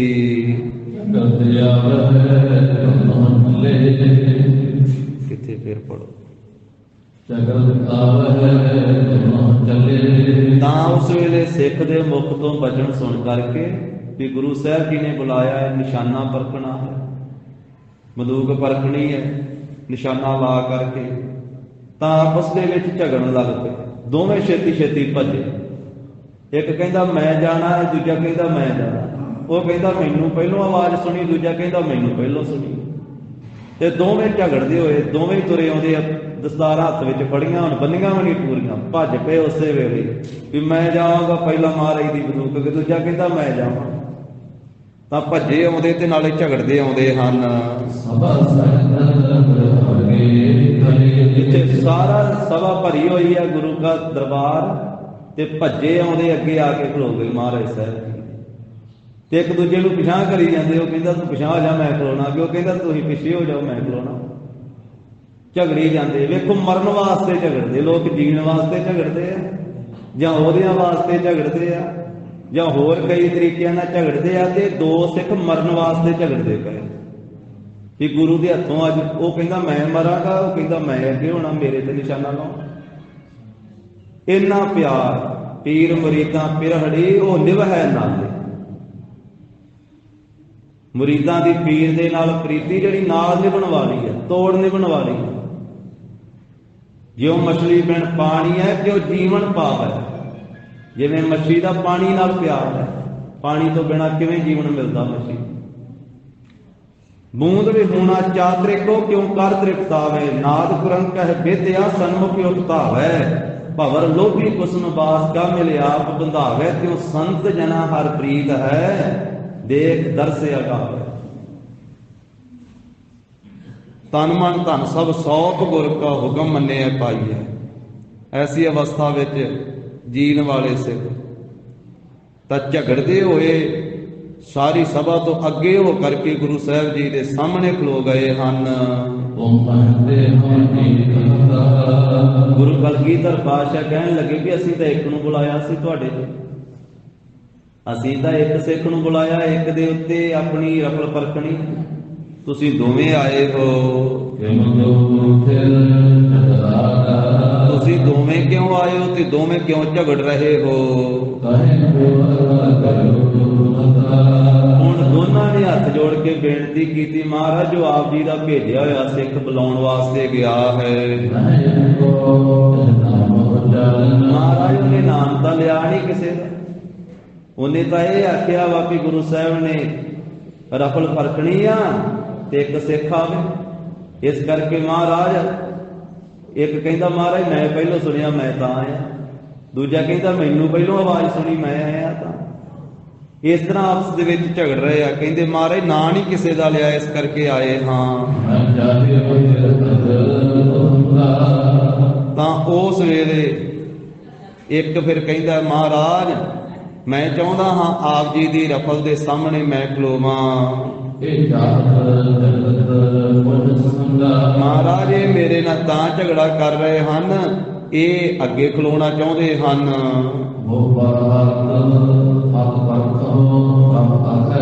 ਤਾਂ ਇੱਕ ਸਿੱਖ ਨੇ ਉਸ ਵੇਲੇ ਆਖਿਆ ਮਹਾਰਾਜ ਮੇਰੇ ਤੇ ਨਿਸ਼ਾਨਾ ਲਾਓ, ਮੇਰੇ ਕੋਲ ਹੀ ਮਾਰ ਕਰਕੇ ਆਪਣੀ ਰਫਲ ਆਪ ਜੀ ਪਰਖੋ। ਤੇ ਸਤਿਗੁਰੂ ਜੀ ਸੁਣ ਕਰਕੇ ਬੜੇ ਖੁਸ਼ ਹੋਏ, ਬਹੁਤ ਪ੍ਰਸੰਨ ਹੋਏ। ਤੇ ਸਤਿਗੁਰੂ ਕਹਿੰਦੇ ਦੋਵੇਂ ਖਲੋ ਜਾਓ ਅੱਗੇ ਪਿੱਛੇ, ਤੇ ਸਾਹਮਣੇ ਖਲੋ ਗਏ ਦੋਵੇਂ। ਇੱਥੇ ਤਾਂ ਇੰਨਾ ਸੰਖੇਪ ਨਾਲ ਹੀ ਦਿੱਤਾ, ਕਈਆਂ ਗੁਰਮੁਖਾਂ ਨੇ ਹੋਰ ਵੀ ਜ਼ਿਕਰ ਕੀਤਾ ਵੀ ਮਹਾਰਾਜ ਸਾਹਿਬ ਜੀ ਜਦੋਂ ਥੋੜੀ ਜਿਹੀ ਤਾਂ ਨੂੰ ਨਾਲੀ ਕਰਦੇ ਆ ਤੇ ਹੱਡੀਆਂ ਚੁੱਕ ਕੇ ਖਲੋ ਜਾਂਦੇ, ਜਦੋਂ ਥੱਲੇ ਨੂੰ ਕਰਦੇ ਆ ਤੇ ਨੀਵੇਂ ਹੋ ਜਾਂਦੇ ਆ ਠਾਹ ਨੂੰ। ਤੇ ਉਸ ਵੇਲੇ ਮਹਾਰਾਜ ਕਹਿੰਦੇ ਖਲੋ ਜਾਓ ਸਾਹਮਣੇ ਦੋਵੇਂ, ਤੇ ਦੋਵੇਂ ਖਲੋ ਗਏ। ਇਹ ਸਤਿਗੁਰੂ ਗਰੀਬ ਨਵਾਜ ਸਾਹਿਬ ਜੀ ਨੇ ਸਿਰ ਦੇ ਉੱਤੋਂ ਦੀ ਕੱਢ ਦਿੱਤੀ ਗੋਲੀ, ਉੱਪਰ ਦੀ ਚਲਾ ਦਿੱਤੀ, ਮਾਰੀ ਨਹੀਂ ਕਿਸੇ ਦੇ। ਪਰਖਣੇ ਸੀ ਵੀ ਉਹ ਤਾਂ ਖਲੋਤੇ ਸਾਹਮਣੇ ਖਲੋ ਵੀ ਮਹਾਰਾਜ ਮਾਰੋ, ਆਪ ਜੀ ਦੇ ਹੱਥੋਂ ਮਰ ਕੇ ਆਪ ਜੀ ਦੇ ਚਰਨਾਂ ਵਿੱਚ ਹੀ ਲੀਨ ਹੋਣਾ। ਕਿ ਗੁਰੂ ਸਾਹਿਬ ਨੇ ਮਾਰਨੀ ਥੋੜਾ, ਮਹਾਰਾਜ ਨੇ ਤੇ ਤਾਰ ਵੀ ਦੇਣਾ ਨਾਲ, ਜਿੱਥੇ ਗੋਲੀ ਮਾਰਨੀ ਹੈ ਨਾਲ ਦ੍ਰਿਸ਼ਟੀ ਵੀ ਤਾਂ ਉੱਥੇ ਹੀ ਪਾਉਣੀ ਹੈ। ਸਾਹਮਣੇ ਖਲੋਤੇ ਦੇਖੋ ਕੈਸੇ ਸਿੱਖ ਹੋ ਜਿਹੜੇ ਬਚਨ ਬਾਣੀ ਚਾਹੁੰਦੇ ਆ, ਪਹਿਲਾਂ ਮਰਨ ਕਬੂਲ ਜੀਵਨ ਕੀ ਛੱਡ ਆਸ, ਉਹ ਸਭਨਾ ਕੀ ਰੇਣਕਾ ਤਵਾਓ ਹਮਾਰੇ ਪਾਸ। ਉਹ ਇਹੋ ਜਿਹੇ ਸਿੱਖਾਂ ਨੇ ਮਹਾਰਾਜ ਦੇ ਬਚਨ ਕਮਾਏ। ਇਹਨਾਂ ਨੂੰ ਚਾਅ ਚੜਿਆ, ਜਾਓ ਤਾਂ ਪ੍ਰੇਮ ਖੇਲਣ ਕਾ ਚਾਓ, ਇਹ ਆ ਪ੍ਰੇਮ ਦੀ ਖੇਡ ਤੇ ਚਾਅ ਨਾ ਖੇਡਦੇ। ਜਾਓ ਤਾਂ ਪ੍ਰੇਮ ਖੇਲਣ ਕਾ ਚਾਓ, ਸਿਰ ਧਰ ਤਲੀ ਗਲੀ ਮੇਰੀ ਆਓ, ਇਸ ਮਾਰਗ ਪੈਰ ਧਰੀਜੈ, ਸਿਰ ਦੀਜੈ ਕਾਣ ਨਾ ਕੀਜੈ। ਤੇ ਮਹਾਰਾਜ ਨੇ ਉੱਪਰ ਦੀ ਚਲਾ ਦਿੱਤੀ ਹੈ। ਇਸ ਤਰ੍ਹਾਂ ਸਿੱਖਾਂ ਨੂੰ ਗਰੀਬ ਨਵਾਜ ਸਾਹਿਬ ਜੀ ਨੇ ਨਿਹਾਲ ਕੀਤਾ ਤੇ ਡੱਲੇ ਦੀ ਪਰਖ ਕੀਤੀ ਹੈ। ਮਹਾਰਾਜ ਕਹਿੰਦੇ ਭਾਈ ਡੱਲਿਆ ਵੇਖ, ਇਸ ਤਰ੍ਹਾਂ ਦੇ ਆ ਸਾਡੇ ਸੂਰਬੀਰ। ਜਿਸ ਤਰ੍ਹਾਂ ਇਹ ਸਾਹਮਣੇ ਖਲੋਤੇ ਆ ਨਾ ਭਾਈ ਵੀਰ ਸਿੰਘ, ਭਾਈ ਧੀਰ ਸਿੰਘ, ਇਹਨਾਂ ਦੇ ਵਰਗੇ ਸੂਰਬੀਰ ਸੀ ਜਿਨ੍ਹਾਂ ਨੇ ਅਨੰਦਪੁਰ ਸਾਹਿਬ ਮੁਕਾਬਲਾ ਕੀਤਾ ਲੱਖਾਂ ਫੌਜ ਦਾ। ਇਹਨਾਂ ਵਰਗੇ ਸੀ ਜਿਨ੍ਹਾਂ ਨੇ ਅਨੰਦਪੁਰ ਛੱਡਣ ਤੋਂ ਬਾਅਦ ਚਮਕੌਰ ਦੀ ਗੜੀ ਤੀਕ ਜਾਂਦਿਆਂ ਮੁਕਾਬਲਾ ਕੀਤਾ ਤੁਰਕਾਂ ਦੀ ਫੌਜ ਦਾ। ਇਹਨਾਂ ਵਰਗੇ ਸੂਰਮੇ ਸੀ ਜਿਨ੍ਹਾਂ ਨੇ 10 ਲੱਖ ਤੋਂ ਵਧੇਕ ਫੌਜ ਦਾ 8 ਪੋਹ ਨੂੰ ਚਮਕੌਰ ਦੀ ਗੜੀ ਵਿੱਚ ਮੁਕਾਬਲਾ ਕੀਤਾ। ਤੇ ਜਦੋਂ ਸਾਹਿਬਜ਼ਾਦਾ ਅਜੀਤ ਸਿੰਘ ਤੇ ਜੁਝਾਰ ਸਿੰਘ ਜਿਨ੍ਹਾਂ ਨੇ ਸ਼ਹੀਦੀਆਂ ਪ੍ਰਾਪਤ ਕੀਤੀਆਂ, 5 ਪਿਆਰਿਆਂ ਚੋਂ 3 ਪਿਆਰਿਆਂ ਨੇ ਸ਼ਹੀਦੀਆਂ ਪ੍ਰਾਪਤ ਕੀਤੀਆਂ, ਬਾਕੀ ਸਿੰਘਾਂ ਨੇ ਸ਼ਹੀਦੀਆਂ ਪਾਈਆਂ। ਉਹ ਇਹਨਾਂ ਸੂਰਬੀਰਾਂ ਵਰਗੇ ਸੀ ਡੱਲਿਆ, ਇਹੋ ਜਿਹੇ ਸੂਰਮੇ ਸੀ। ਇਨ ਸਮ ਦੇਖੋ ਡੱਲਾ, ਇਨ ਸਮ ਵੀਰ ਵੇਖ ਡੱਲਿਆ, ਇਹਨਾਂ ਸੂਰਬੀਰਾਂ ਵਰਗੇ ਸੀ ਉਹ ਸੂਰਮੇ। ਜਿਹੜੇ ਸਾਡੇ ਨਾਲ ਸੀ, ਜਿਹੜੇ ਸਾਡੇ ਨਾਲ ਪ੍ਰੇਮ ਕਰਕੇ ਰਹੇ ਤੇ ਸਾਡੇ ਨਾਲ ਰਹਿ ਕਰਕੇ ਜਿਹੜੇ ਤੁਰਕਾਂ ਤੇ ਜ਼ਾਲਮਾਂ ਜਰਵਾਣਿਆਂ ਨਾਲ ਜੰਗ ਕਰਦੇ ਸੀ, ਜੰਗ ਕਰਨ ਵਾਸਤੇ ਜਿਨ੍ਹਾਂ ਨੇ ਸਾਡਾ ਸਾਥ ਦਿੱਤਾ, ਉਹ ਇਹੋ ਜਿਹੇ ਸੂਰਮੇ ਸੀ।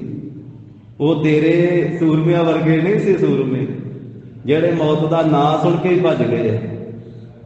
ਇਹਨਾਂ ਵਰਗੇ ਸੀ। ਵੇਖ ਇਹਨਾਂ ਨੂੰ ਚਾਅ ਚੜ੍ਹਦਾ, ਵੇਖ ਸਾਹਮਣੇ ਆਉਂਦੇ, ਗੋਲੀ ਦੇ ਸਾਹਮਣੇ ਆ ਕੇ ਖਲੋਂਦੇ। ਮਹਾਰਾਜ ਕਹਿੰਦੇ ਇਹਨਾਂ ਵਰਗੇ ਸੂਰਮੇ ਸੀ ਉਹ ਜੰਗ ਕਰਨ ਵਾਸਤੇ। ਤੇ ਦੱਲਿਆ ਜਿਹੜੇ ਤੂੰ 300 ਸੂਰਮੇ ਆਪਣੇ ਨਾਲ ਲੈ ਕੇ ਆਇਆ ਸੀ, ਜਿਨ੍ਹਾਂ ਨੂੰ ਤੂੰ ਆਪਣੇ ਨਾਲ ਲੈ ਕੇ ਆਇਆ ਸਾਡੇ ਪਾਸ। ਮਹਾਰਾਜ ਕਹਿੰਦੇ ਡੱਲਿਆ ਨਿਗਾਹ ਮਾਰ ਕੇ ਵੇਖਾਂ ਸੱਜੇ ਖੱਬੇ, ਹੈ ਕੋਈ ਉਹਨਾਂ ਦੇ ਵਿੱਚੋਂ ਇੱਥੇ? ਜਿਹੜੇ 300 ਤੇਰੇ ਨਾਲ ਆਏ ਸੀ ਉਹਨਾਂ 'ਚ ਇੱਥੇ ਕੋਈ ਖਲੋਤਾ? ਹੁਣ ਕਿਹੜਾ ਮਾਈ ਦਾ ਲਾਲ ਖਲੋਵੇ ਸਾਹਮਣੇ? ਜਦੋਂ ਸ਼ਾਦੀ ਵੇਚ ਦੀ ਗੋਲੀ ਲੰਘਣੀ ਆ ਉੱਥੇ ਕੌਣ ਖਲੋਵੇ? ਸਾਰੇ ਹੀ ਚਲੇ ਗਏ ਸੀ, 300 ਦਾ 300 ਹੀ ਸਾਰੇ ਦੌੜ ਗਏ, ਇਕੱਲਾ ਡੱਲਾ ਹੀ ਰਹਿ ਗਿਆ ਸੀ। ਮਹਾਰਾਜ ਕਹਿੰਦੇ ਕੋਈ ਵੀ ਨਹੀਂ ਰਹਿ ਗਿਆ। ਵੇਖ ਭਲੀ ਪ੍ਰਕਾਰ ਪਰ ਇਹ ਜਿਹੜੇ ਸਾਡੇ ਨਾਲ ਸੂਰਮੇ ਆ ਨਾ, ਇਸ ਤਰ੍ਹਾਂ ਦੇ ਸਾਡੇ ਹਿੱਤ ਦੇ ਵਿੱਚ, ਸਾਡੇ ਪ੍ਰੇਮ ਦੇ ਵਿੱਚ ਇਹਨਾਂ ਨੇ ਆਪਣੇ ਤਨ ਦਾ ਲੋਭ ਵੀ ਨਹੀਂ ਧਾਰਨ ਕੀਤਾ। ਸਾਡੇ ਪ੍ਰੇਮ ਵਿੱਚ ਇਹਨਾਂ ਨੇ ਆਪਣਾ ਤਨ ਵੀ ਸਾਡੇ ਤੋਂ ਕੁਰਬਾਨ ਕੀਤਾ ਹੋਇਆ। ਇਹਨਾਂ ਨੇ ਸਭ ਕੁਝ ਸਾਨੂੰ ਆਪਣਾ ਸਮਰਪਿਤ ਕੀਤਾ ਹੋਇਆ। ਐਸੇ ਸਾਧ ਸੰਗਤ ਜੀ, ਗੁਰੂ ਕੇ ਸਿੱਖ, ਮਹਾਨ ਸਿੱਖ, ਜੋ ਬਾਣੀ 'ਚ ਬਚਨ ਆਉਂਦੇ, ਤਨ ਮਨ ਧਨ ਸਭ ਸੌਂਪ ਗੁਰ ਕਾ ਹੁਕਮ ਮੰਨੇ ਪਾਈਏ। ਉਹ ਇਹੋ ਜਿਹੇ ਗੁਰਸਿੱਖ ਕਲਗੀਧਰ ਪਾਤਸ਼ਾਹ ਕਹਿੰਦੇ ਜਿਨ੍ਹਾਂ ਨੇ ਸਾਨੂੰ ਆਪਣਾ ਤਨ ਸਮਰਪਿਤ ਕੀਤਾ ਹੋਇਆ ਹੈ। ਤੇ ਜਿਹੜੇ ਕਾਇਰ ਵਾ ਉਹਨਾਂ ਦੇ ਹਿਰਦੇ 'ਚ ਧੀਰਜ ਨਹੀਂ ਰਿਹਾ ਹੈ। ਡੱਲਿਆ ਅਸੀਂ ਕਿਹੜਾ ਮਾਰਨੇ ਸੀ, ਅਸੀਂ ਤਾਂ ਪਰਖੀ ਕਰਨੀ ਸੀ। ਅਸੀਂ ਕਿਹੜਾ ਤੇਰੇ ਬੰਦਿਆਂ ਨੂੰ ਮਾਰਨ ਲੱਗੇ ਸਾਂ? ਅਸੀਂ ਤਾਂ ਪਰਖ ਵਾਸਤੇ ਹੀ ਬਚਨ ਕੀਤਾ ਸੀ ਕਿ ਵੇਨੇ ਆਉਂਦੇ ਸਾਹਮਣੇ ਕਿ ਨਹੀਂ ਤੂੰ ਕਹਿੰਦਾ ਕਿ ਬੜੇ ਬਹਾਦਰ ਆ ਮੇਰੇ ਸੂਰਮੇ। ਤੇ ਵੇਖੋ ਕੋਈ ਨਹੀਂ ਰਹਿ ਗਿਆ, ਸਾਰੇ ਦੌੜ ਗਏ।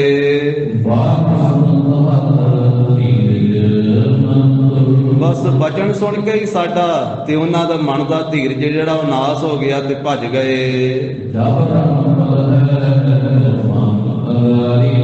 ਡੱਲਿਆ ਜਿਨ੍ਹਾਂ ਦੀ ਬਾਬਤ ਤੂੰ ਕਹਿਣਾ ਸੈਂ ਵੀ ਮੇਰੇ ਬੜੇ ਵੱਡੇ ਵੱਡੇ ਸੂਰਮੇ ਆ, ਤੇ ਜਿਸ ਵੇਲੇ ਜੰਗ ਦੇ ਮੈਦਾਨ ਦੇ ਵਿੱਚ ਬੰਦੂਕਾਂ ਦੇ ਸਾਹਮਣੇ ਖਲੋਣਾ ਪਵੇ,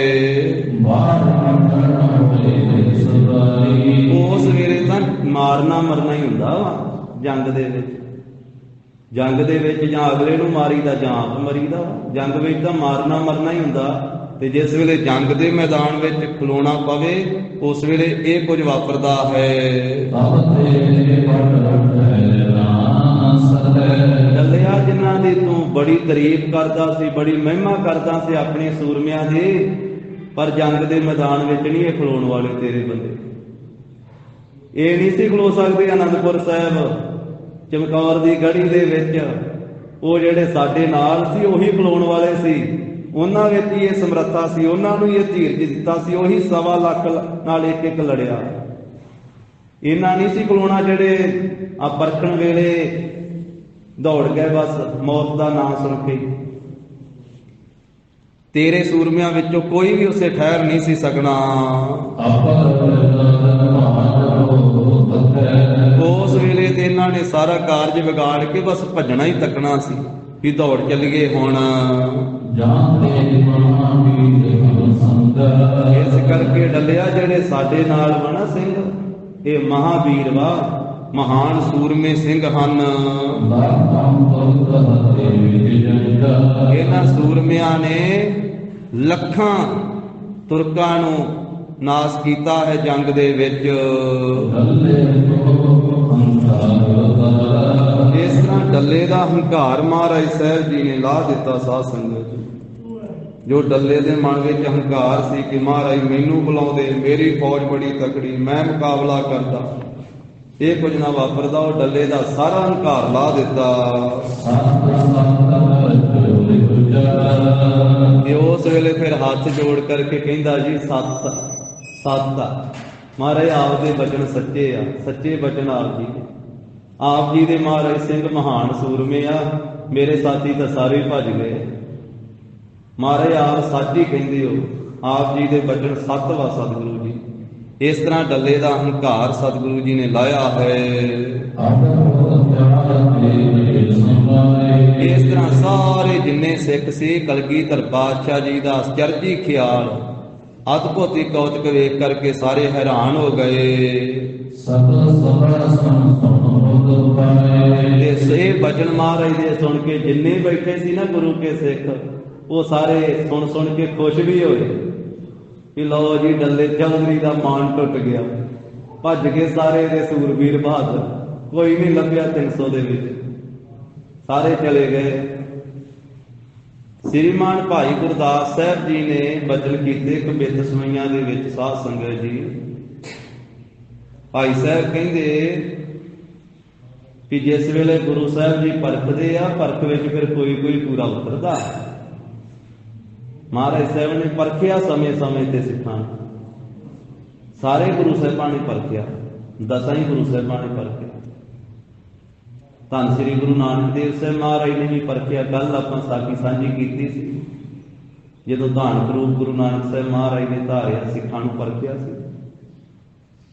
श्री गुरु अंगद देव साहब महाराज ने भी परख कीती है। धन श्री गुरु अमरदास साहब महाराज जी ने, तो सारे गुरु साहिबां ने समय समय दे नाल परखिया। पंजवें पातशाह ने भी सिखां नूं परखिया। भाई मंझ ते वेखो किन्नी करड़ी कसवटी लाई सी, ते सारी परख दे विच पूरे उतरे सी। गुरु घर की सेवा करदियां करदियां बालन की पंड लियाउंदियां जदों हनेरी वगी सी जोर दी, महाराज दे हुकम दे विच ही परखण वास्ते सारा कौतक रखिया सी। खूह च डिग पे सी पानी दे विच,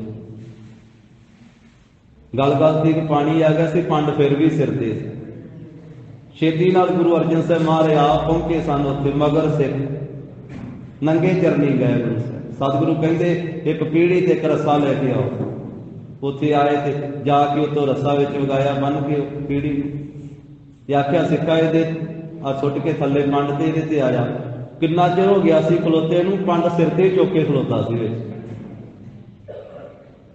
किन्ने सिरकी सिख, किन्ने सिरड़ी सिख, किन्ने पक्के सिख। ते उतों आवाज दी भी सिखा आ पंड पासे सुट करके ते आ पीढ़ी के उत्ते बह के रस्सा नूं हथ पा के तां आ जा। ते थल्ले ही पंड सिर ते चुके आवाज दी, गुरु के लंगर दा बालन आ, पहला बालन कटो तो मैनू बाद च कढिओ। भाई मंझ दा खूह अज भी संगतां दर्शन करदियां श्री अमृतसर साहिब। फिर पंड नूं पहलों रस्सा बन्निया, विच खलोते ने पंड तां कढ़ाई है, ते फिर दोहरी वार जदों थल्ले रस्सा भेजिया तो फिर भाई मंझ निकल के बाहर आया। ते जदों बाहर वेखिया हुण थल्ले किहड़ा पता लगदा सी, डूंगा खूह। जदों बाहर निकल के आया तो फिर वेखिया तो सिखां समेत पंजवें पातशाह आके खलोते गुरु साहब। फिर चरनां ते ढह पिया, फिर महाराज ने घुट के छाती नाल लाया ते फिर खुश होए ते फिर कहा सी मंझ प्यारा गुरु नो, गुर मंझ प्यारा मंझ गुरु का बोहे था जग लंघन हारा। ये परख कीती सी महाराज साहब जी ते आख्या सी भाई मंझ मंग। ते आख्या महाराज आने वाले समय दे विच कल युग दा समां वा, इन्नी परख ना पाया करो सिखां दे उत्ते। महाराज बड़ी करड़ी परख पाउंदे जे, इन्नी परख ना पाया करो, किरपा रखो। कहण तो भाव सारे गुरु साहिबां ने परखिया सिखां। छेवें महाराज जी भी तो परखे गए। हुण भाई विधि चंद साहब जी दुशाले लैण वास्ते जाते, दुशाले लै लेंदे आ, पट्टी शहर नूं घेरा पै जांदा। हुण पिछे सिपाही लगे आ, कोई थां नहीं ठहरन वास्ते। ते पठियारे दा भट्ट है, उन्होंने पूछया कोई जगह दे जिथे मैं लुक जावां। गुरु का सिख वां, दुशाले लैके चलिया छेवें पातशाह दे पास। तां उसने आख्या भी जे गुरु का सिख वां ते गुरु के सिख तो मौत तो डरदे नहीं होंदे, ते तू मेरे को जगह भी होर नहीं हैगी, आ भट्ट ही आ। भट्ठी छोटी नूं कहिंदे आ ते भट्ट वड्डे नूं कहिंदे आ। वड्डा कड़ाया राके दाने भुनदा सी। भाई साहब ने आख्या कि फिर भट्ठ विच ही बह जाना, मैं पासे कर ला इहनूं कड़ाए। फिर उत्ते रख पासे कीता, विच बह गया। आख्या अग डाही जाए, अग डाही गया, विच बैठा भट्ठ दे बाबा विधि चंद। छेवें पातशाह भाई की डरौली अपने संधू साईं दास के कोले, उत्थे महाराज ने जल्दियां गागरां अपने उत्ते पवाईयां। उंज भी रखिया कर सकते सी, पर कौतक महाराज दा कहंदे भाई सेक आउंदा वा, जल लिया के पाओ साडे शरीर ते। जाल उत्थे पाया गया, ठंड इधर पई है। जो बचन आउंदा ना विच करता पुरख खलोआ, वाल ना विंगा होआ। अग तो केस साड़ देंदी आ, वाल साड़ देंदी आ, पर करता पुरख विच खलो जावे ते वाल भी विंगा नहीं हुंदा। पर सिख भी किड्डी वड्डी शरधा, किड्डा वड्डा भरोसा, किड्डा वड्डा सिदक ते रखिया होई।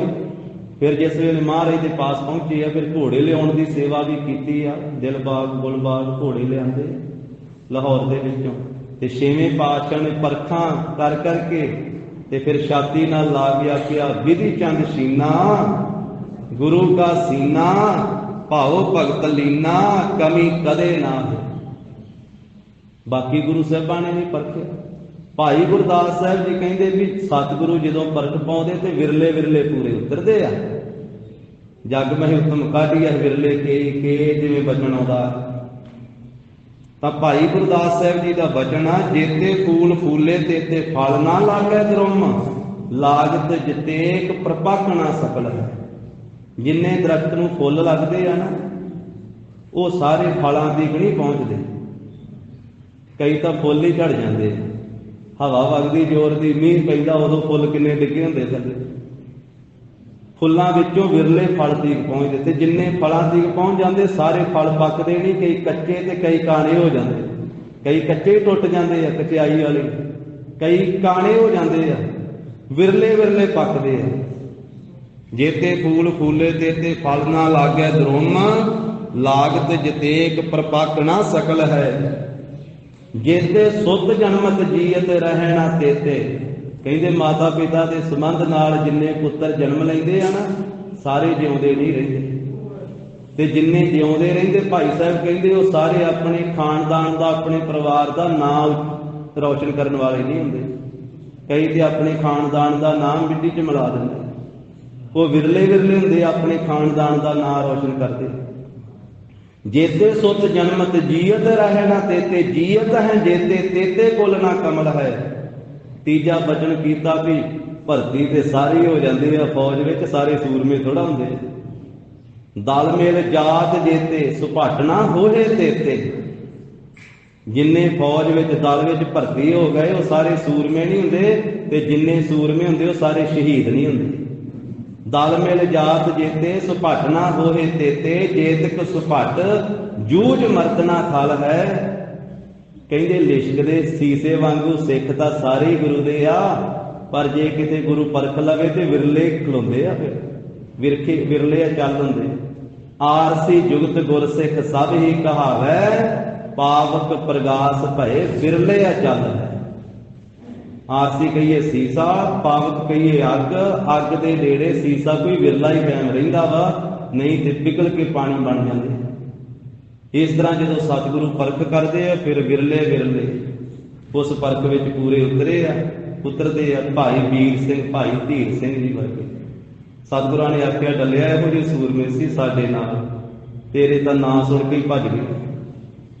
तो गुरु जी के पावन इतिहास की विचार साझी करदियां होईयां फुल्लां चुक्कां दी सतगुरु जी गुर संगत जी खिमा देण।